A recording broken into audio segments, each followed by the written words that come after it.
grateful for this day and that we have a chance to meet here in seminar. We're grateful that we have a chance to come to school here and to learn. We're grateful for everyone that has helped us along the way, and please bless the speaker that he might be able to share things that he has planned, and please help us each to learn, and we say these things in your Jesus Christ. Amen.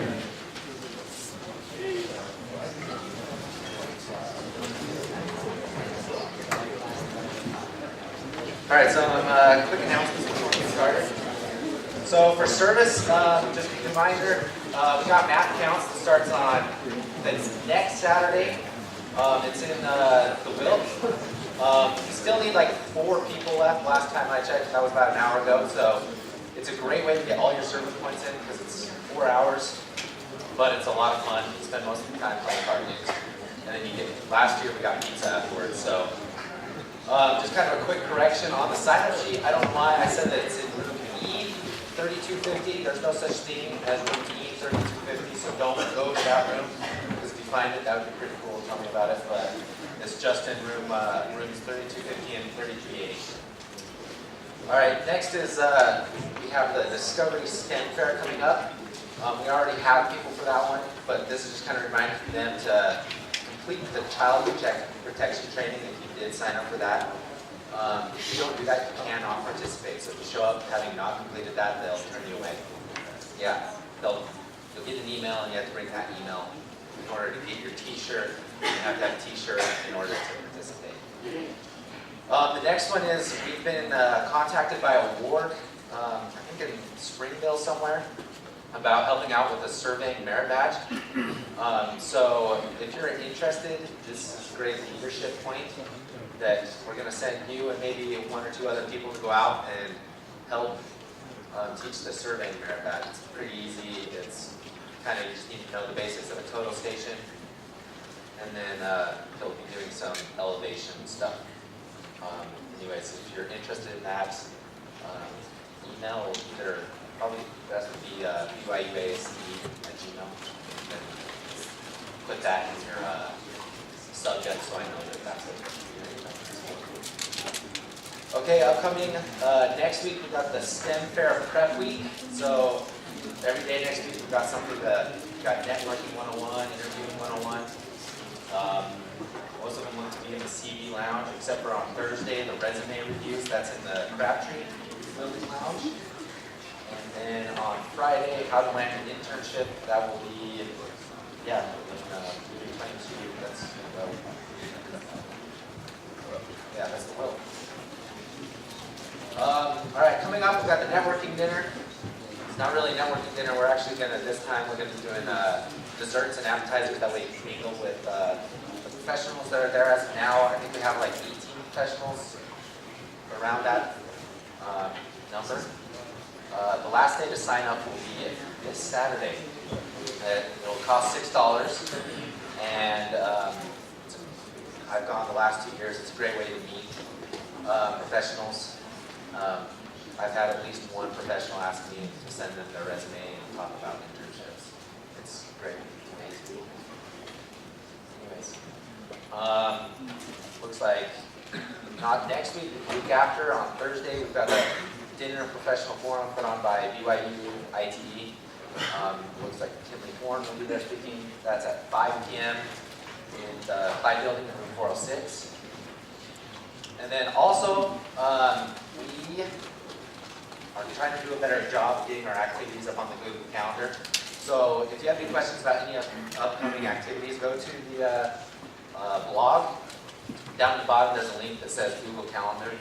And we're trying to get all the activities in there. So all the clubs, if you want your activities on that Google Calendar, email the BYUAC email and we'll make sure to get that on. Before we get started, we want to get a picture of everybody. So we have a picture of the seminar. So Grace can go ahead and do that. We want to yeah, just all right. Take a seat right in here. And I'll be. Everybody smile, more big faces. I'll go right here in the middle.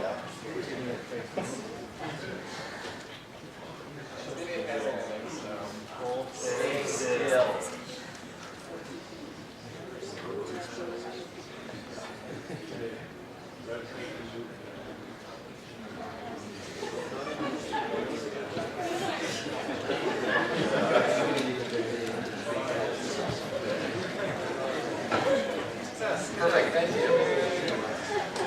All right, so today's speaker is Alex Coquena.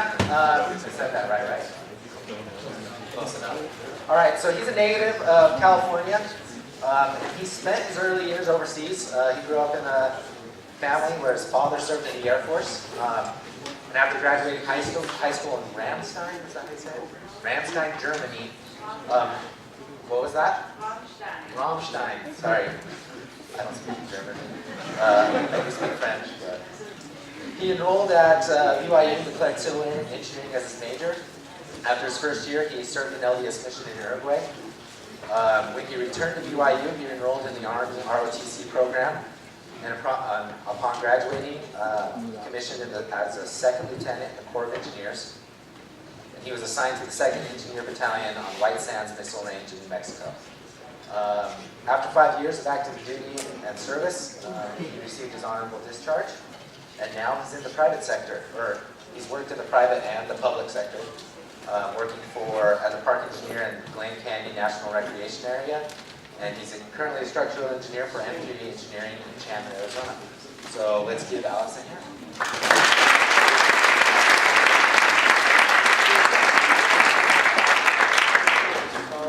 Looks like there's a little clip in here.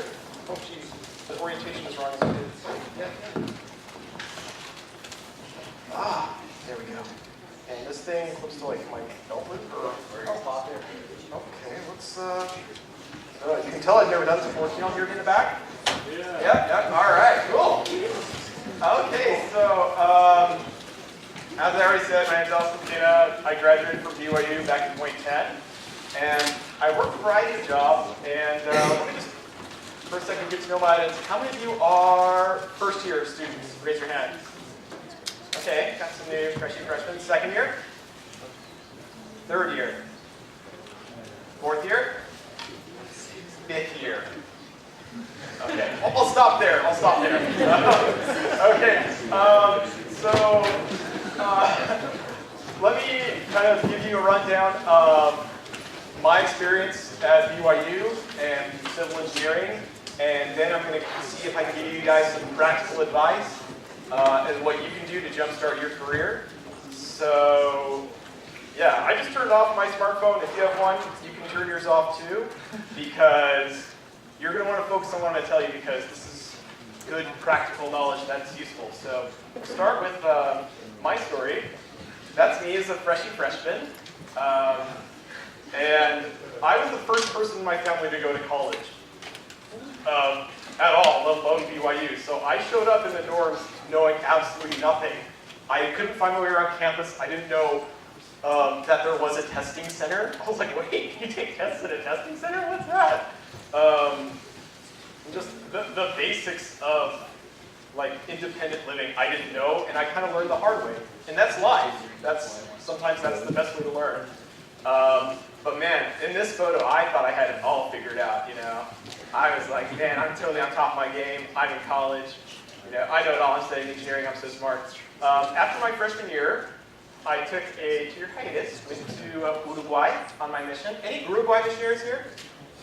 Just one. Did you serve in Montevideo or? Yeah. Sweet. That's awesome. We'll talk after this. But yeah, great mission, lots of fun. I'm still friends with a lot of people from my mission and people I served with and baptized. So I came back to BYU and I had that whole RM experience where you're totally ignorant of pop culture and people had to explain things to me. Like, I remember I came home to my parents' house and my first reaction was like, oh my gosh, we're rich! You know, because I just came back from South America. So I got on the computer and I was like, what's this YouTube thing? I had never heard of YouTube. So that's just to give you an idea. And all these world events and memes that my brother had to explain to me. So I worked as a TA for 112. Anyone here been a 112 TA or currently one? Okay, I see a show of hands. Isn't that the coolest job ever?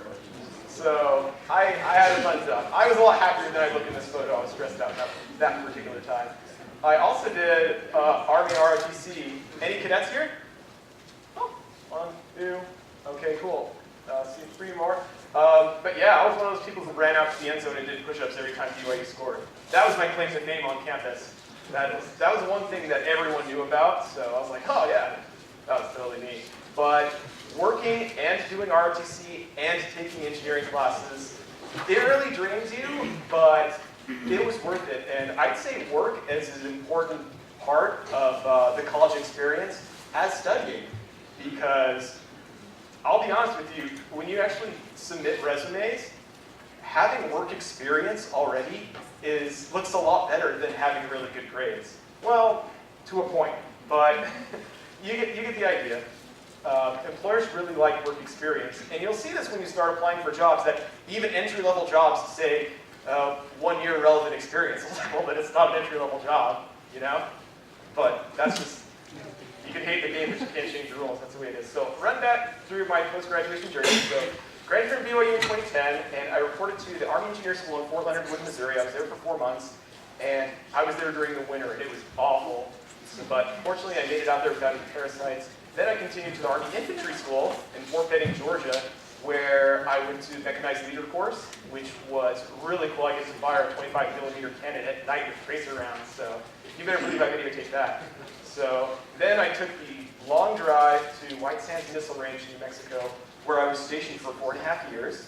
I was in the 2nd Engineer Battalion, and that was a great experience. It was this tiny little place, isolated desert. I'll show you photos after this, but after that, I got my honorable discharge, and I got a job at a structural engineering company in Kansas City. And it wasn't a very good fit for me, so long story short, I ended up quitting after just 6 months. And like many recent grads or recently discharged vets, I moved back with my parents. So I went, to figure out my life, I went out back to West Virginia to live in mom and dad's basement and decide what I wanted to do.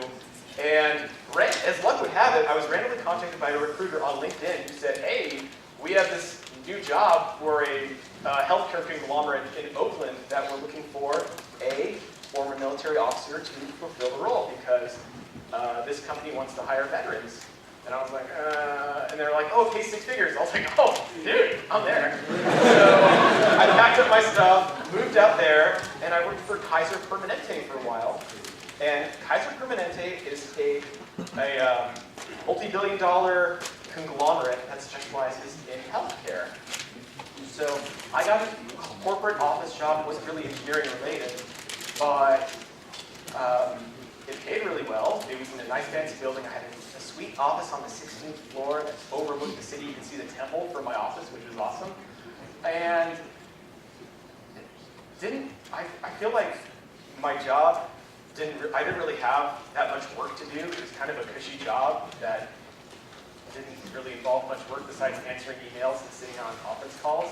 And I kept complaining to my boss, you know, I have no work to do. I feel like I was a redundant hire. I feel like I'm a zero-force member in the trust. Yeah. You can tell an engineer using those kind of analogies, but just a word of professional advice. If you want to hold on to your job, don't ever do that, because she believed me. So I lost that job too.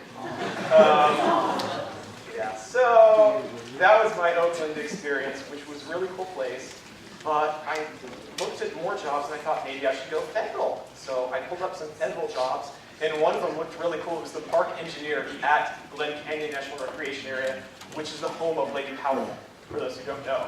So I was like, dude, I'll do it. So boom, I moved to Lake Powell, where I was the park engineer. But the thing is, who has been to Lake Powell? Show of hands. Okay, beautiful place, right?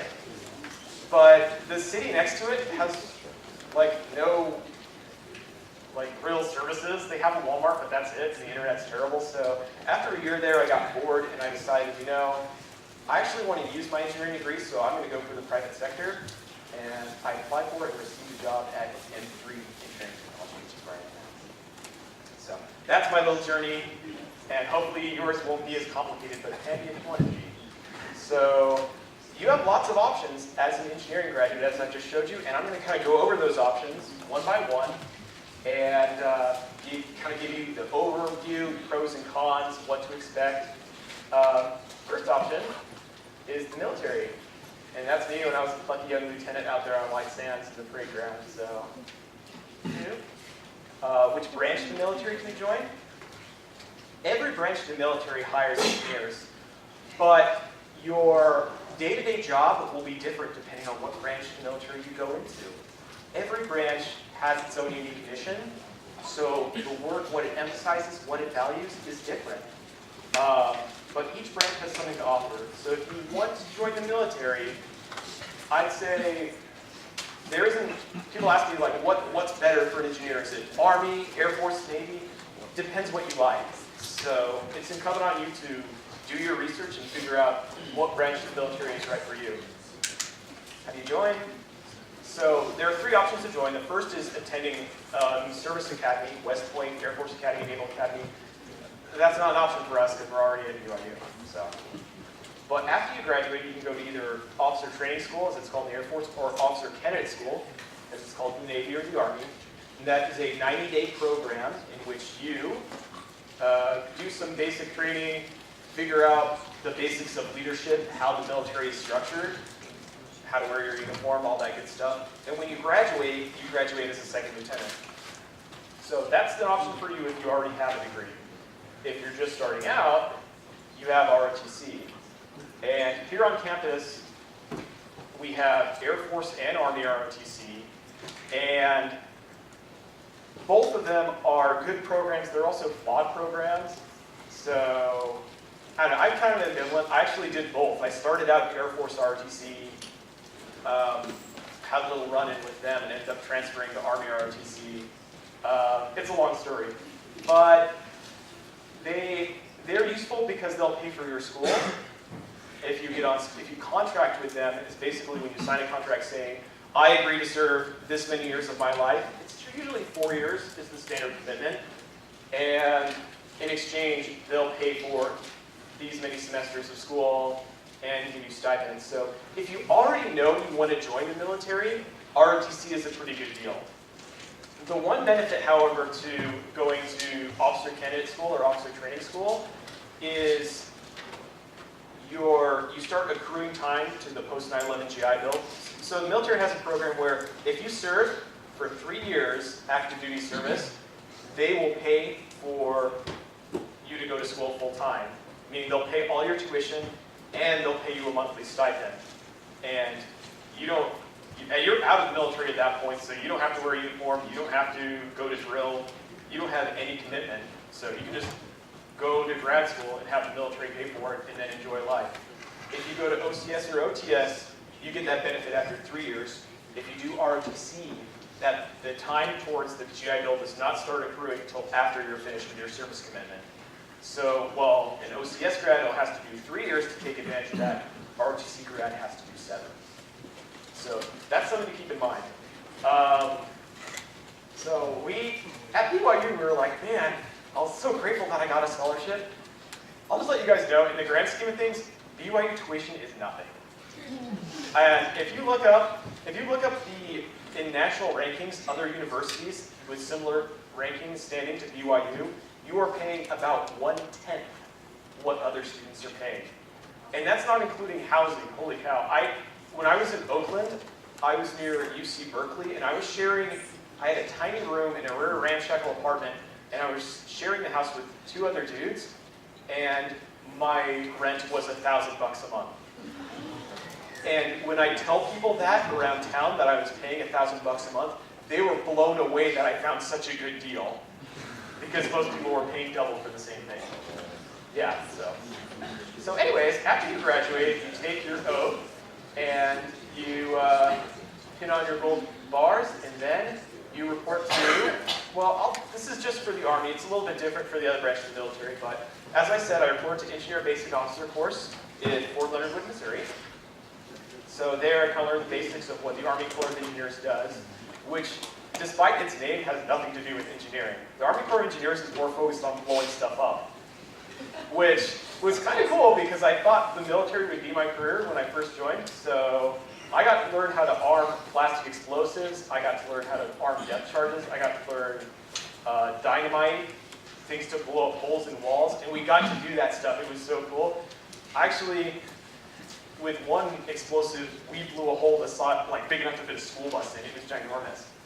So that's a lot of fun. And then afterwards, as I said, I reported to White Sands Missile Range.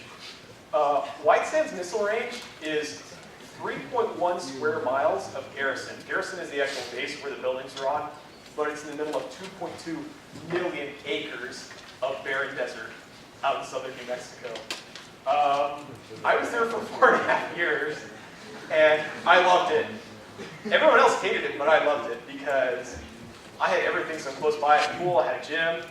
I don't know, I'm not a social nightlife kind of guy. I like nature, and I really love the desert. So for me, it was a paradise. And the Army was a really great experience because it gave you that regimented lifestyle that you had to wake up early and go do exercises. You had to schedule your life around your job, and they micromanage you, which was great because at that age, self-discipline was not my forte. So having that regimented lifestyle helped me a lot. And I developed a lot of skills in the Army. They may not be professional skills relevant to engineering itself, but helped me in my career in general. Self-discipline, meeting deadlines, leadership, working with others. So even though it turned out not to be my career, I don't consider the 5 years I spent in the Army to be a waste. And my first assignment, as I mentioned, was platoon leader. So I showed up 24 years old when I first joined. I was in charge of 25 guys. And all their training and all their equipment, and that was a great experience. Here we are on a training exercise. You can tell it's a training exercise because look at the tips of the rifles. Those are BFAs, blank fire adapters, so they didn't actually have any real ammunition. And sometimes with the Army, they really push you. This particular exercise, I was up for 36 hours straight, and I was up setting up barriers at night. So I just had to use artificial light, compounded pickets, and set up concertina wire. And I had to supervise all my men who were doing that at the same time. But it's tough what they make you do, but it's also a confidence booster. So we also have to fire weapons, which is a lot of fun. I love firing a machine gun. One thing that I did that was kind of a downer for me for being a military officer is there were a lot of planning and meetings, which I wasn't too keen on. I'd always often get bored during meetings. But field training exercises were awesome. We'd often go out to the desert for a month at a time and just set up our tents and camp out there. And you get used to it after a while. Oh yeah, cool thing about the Army is you learn to fall asleep anywhere. And you make a lot of really good friends because something you'll notice this from your classmates in civil engineering, if you suffer through something together, that forges such strong friendships, because you get to the point where you align each other to survive. Towards the end of my Army career, I got a special assignment where I worked alongside actual civilian engineers for the Corps of Engineers, and we got to do a lot of coordinating and planning for public works projects, including this Child Development Center on Holloman Air Force Base. So when I worked with the Corps of Engineers, I was out there, got to do surveying and construction, mostly construction management, not actual design. So in military summary, you get scholarships, they'll pay for your school. They even paid for a master's degree while I was serving. So I have a master's degree in engineering management that I did online, which is really sweet. You get work experience. Even if you, no matter what industry you're in, if you have Uncle Sam on your resume, that's a booster because people see that and they're like, okay, this guy's disciplined. He could probably pass a background check and a drug test. So. And the benefits, like I said, you can get the GI Bill. I took advantage of the post I was a GI Bill and got a master's degree in structural engineering. So that helped a lot through Norwich University. And it's fun. So the cons, you don't get to use your degree, and the lifestyle can be hard to adjust to. So the military's not for everyone. Okay, next to the government, that's me with my Smokey Bear hat when I worked for the Park Service. So whenever you're applying for a government job, the cool thing is, all the applications are through just one website, usajobs.gov. It's very systematic, it keeps track of all the jobs that you've applied for. So in one sitting, you can use the same resume in the same documents to apply for like 30 jobs. And if you're new to the system, you're going to have to apply for like 50 to get a call back because they're competitive, especially if you apply for a very desirable location. So here are a few government agencies that you'll likely to work for. A lot of my former classmates work for Federal Highways, Corps of Engineers. A lot of interesting agencies that do interesting work. So good thing to make a note of. So as a government engineer, you don't do that much design engineering. You work with engineers who are like third-party contractors, but your job is writing scopes of work, which is basically your job is often being the liaison between the agency and the builder. So the agency is going to identify a problem like this drainage swale needs to get fixed, and you, as the engineer, will examine the situation and then write up a scope of work using the language and specifications that builders can interpret to get the project done. So you also do cost estimates to make sure you don't spend too much of the government's money because they only allocate so much. You also attend a lot of meetings. A lot of these are construction meetings, coordinate with these contractors, these stakeholders.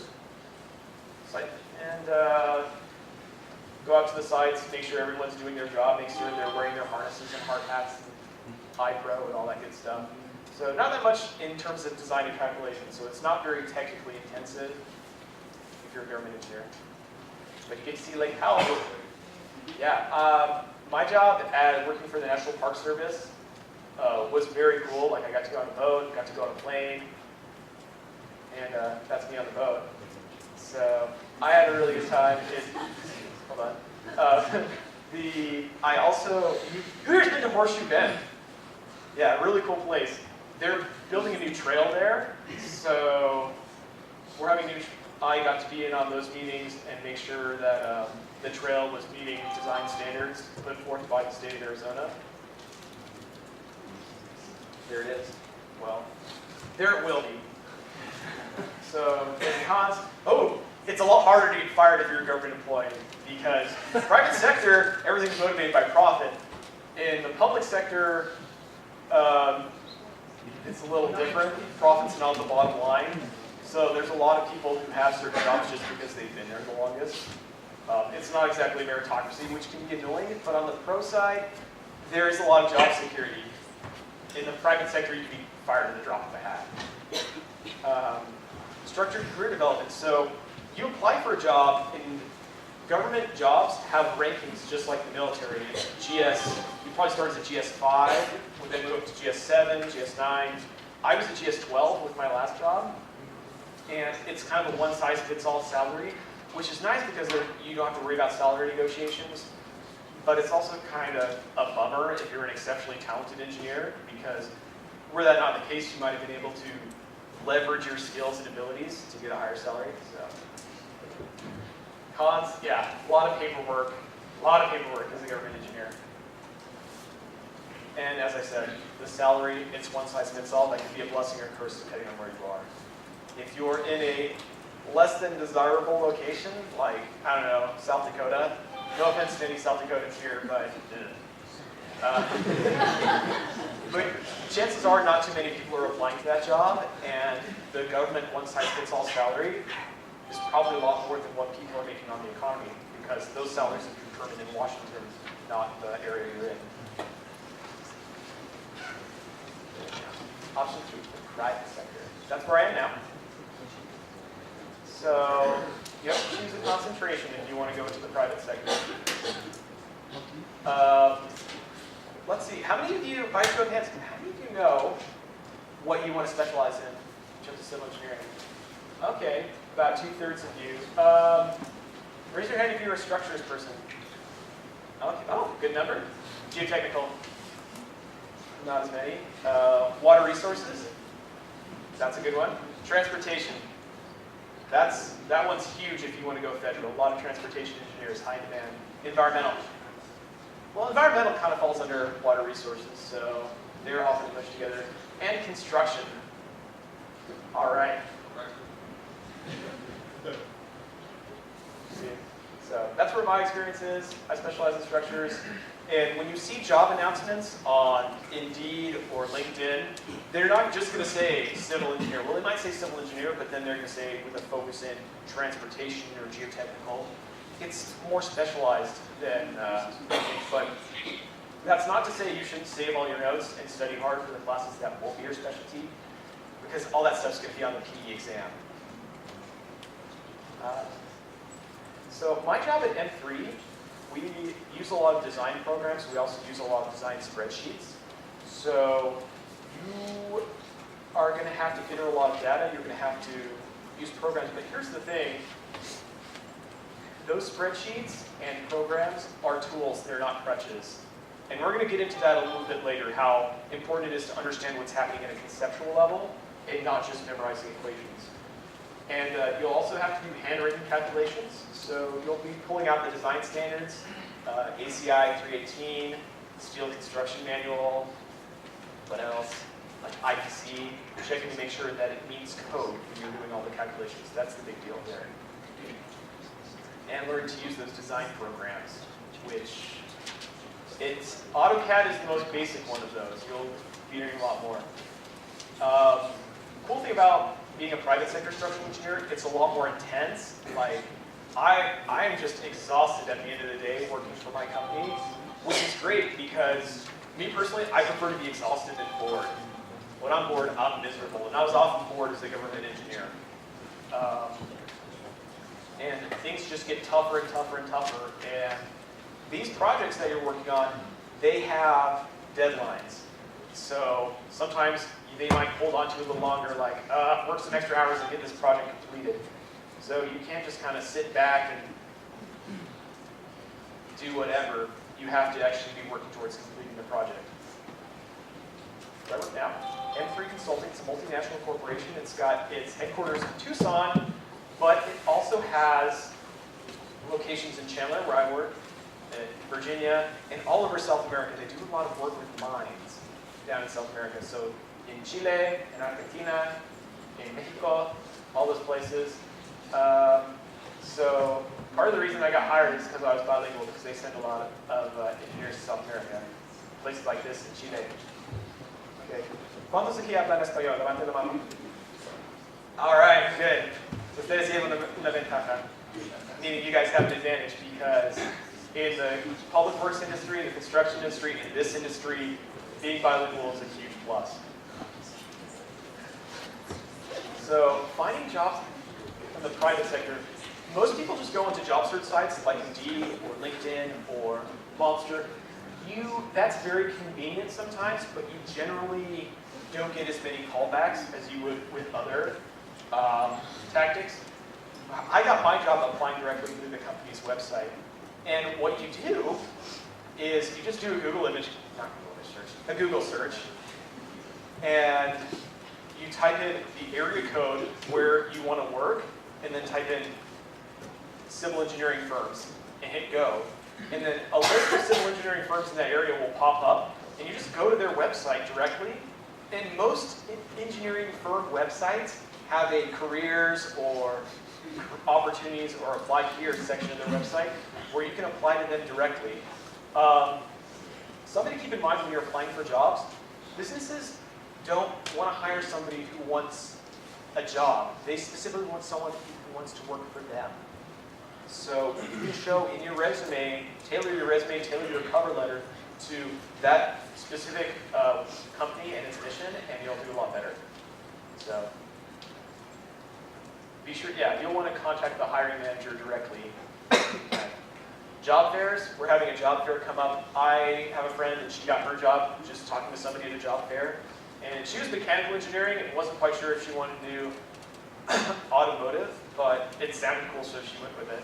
And it worked. So there's also recruiters, and recruiters, there's some really good ones and some not so good ones. So you can try LinkedIn and hooking up with recruiters, and sometimes they're a good proxy for companies that want to hire a certain type of candidate. So if you're new EIT, you will be given a technical interview. And what that is they're going to say, they're either going to give you a written test or they're going to say, go to the whiteboard. And then they're going to say, all right, draw a shear diagram or a bending moment diagram. Or they'll give you some kind of test to make sure that you are competent, that you know what you're doing, that you're not just bluffing your way. And so it's a good idea if you're applying for a job, you're a brand new EIT, you're not a PE yet. Hit the books, brush up on engineering. Do you have a question over there? Do you have one at M3? So what was it like? I did not have one at M3, and it's because by the time I applied to M3, I'd already got my PE, and that's kind of their, like, well, he's got his PE, he's probably competent, you know? So, but I did get one at other companies. I had one where it was a written exam. I had one where they said go to the whiteboard. I had, what else? I had one where a guy pulled out some structural drawings and started asking me, what's this, what's that, that and the other. That's what happened at GAI, and I was able to pass that stuff, so good job. Okay, this is super important. A lot of people don't realize this.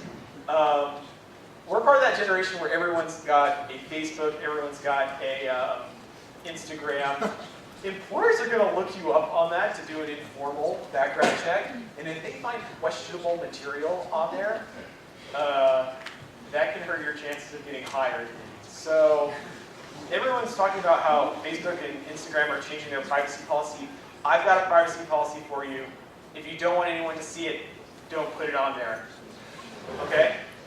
But you can also use this to your advantage. My Instagram is like the most sanitized version of my life. I only post photos that make me look good, in the sense that, like, oh, here's a photo of Alex volunteering in the soup kitchen or doing church charity work. They don't see, I don't post pictures of me like firing guns and stuff, you know? So, at pumpkins after Halloween. Got a question back there? Yeah, quick question for that. I don't really have a social media footprint. I've never really cared for it. So is that a bad thing or is it a plus? Overall, it's probably a good thing, to be honest with you. So you can create, at an artificial level, a LinkedIn page, which they will look at, or an Instagram page, just to show that, just upload photos that make you look like a good person. That's what I say. Just so you have some kind of presence online. So in summary, you learn tons as a private sector engineer. Tons. It's fluid. You can get hired really quickly. You can also get fired really quickly. So yeah, lack of security. If they don't like you, they can just fire you for any reason they want at the drop of a hat. Like, okay, here's your severance package, get out of here. And you have to do salary negotiations. So they're going to offer you a very low salary, and you're going to have to ask for more. So now moving on to some professional questions. And one I get a lot is, do I need a master's? You don't need it, but it helps. The biggest engineering firms are going to only look at candidates who have master's degrees. And having a master's degree, if you're done with undergraduate, unless you have a really good deal, I'd say stick around for a master's if you can, because our generation is the most educated one in history, so the value of a bachelor's degree is going down, because the more people have it, the less it matters. Having a master's degree, if you already know what type of engineering you want to focus on, will really help. So I say you don't need it, but it helps. I would go for it if I were you. How much do grades matter? A lot of people, I remember in college, would stress out about their grades. Your GPA only comes into play when those are the three reasons. After you have your first job, you will not put your GPA on your resume. Question? Yeah, this is for the last slide. I just wanted to hear a little bit more on your take of what specific situations you want a degree like you got for your master's degree, or one in your discipline. What? Yeah, like a structures master's degree versus your engineering management. Like, what situations would be better or worse to have either one of those? If I had to choose between the one, I would definitely stick with the master's degree in civil engineering. The one in engineering management was just kind of an incentive thing that the Army offered that I took advantage of. But as far as career development goes, I would definitely go for a master's in the discipline you want to specialize in. Okay. And as far as GPA goes, like, how many of you know somebody who peaked in high school? Like, they reached their social peak when they were in high school, and they still, like, yeah, they, you know, you see it on Facebook or whatever, they're constantly reminiscing about high school. It's like, hey, remember that time I scored the game-winning touchdown? And I was like, high school was 13 years ago, you know? You know, but if you keep bragging about getting good grades in college once you're in the workforce, that's what you're going to look like. Everyone's going to be like, that guy's living in the past, you know? So when college is over, it's over. How much do your grades matter? Well, let me ask you this. How much do your high school grades matter now? Not very much. It mattered to get you to where you need to be now, but once you're here, it doesn't really matter that much. The same is true for the professional world. So don't get me wrong. Like, grades do matter. You should strive for excellence, but if you don't have the best grades, it's not the end of the world. What matters more is learning the material. Balance being an engineer and being a parent. So this is a big one. Let me tell you a quick story. So a friend of mine, she was in my class, and she was all in everything. She had a leadership post in the SCE. She was involved with Concrete Canoe, Steel Bridge, all of it. And when she went home for Thanksgiving with her family, she told her extended family all about the cool things she was doing at BYU. And God bless her lovely aunt, she said, "Oh, that's nice, dear. Are you dating anyone?" Because she thought that the only reason she was going to college was like get her MRS degree. And we understand that, you know, mothers and fathers, we have a unique responsibility. It's by divine design, but treating motherhood like that takes the place of having an education, having a career, is taking good principles too far. And besides, the church stresses that mother and father are equal partners in a relationship. So this whole 1950s, like, women, that's a false tradition. It has no basis in the gospel. The idea that women should just be homemakers and that they don't need college. But you're going to run into it every now and then, but it's a false tradition. Here's where our church really teaches, so I'll give you a chance to read that.